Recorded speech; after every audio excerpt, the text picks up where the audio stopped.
சிவாலயங்களில் அமர்ந்து தேடி வரும் அடியவர்க்கு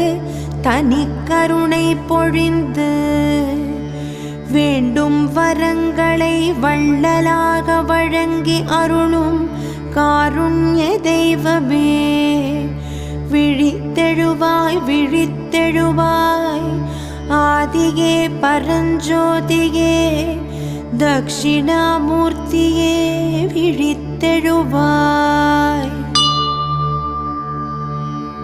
ஆலமரத்தின் கீழமர்ந்து நான் மறை 6 அங்கம் முதலானவை கற்றுணர்ந்த வல்லுணர்களுக்கு வேதங்களுக்கு அப்பாற்பட்டதாகியும் இருந்த உண்மைகளை உள்ளபடி காண்பித்து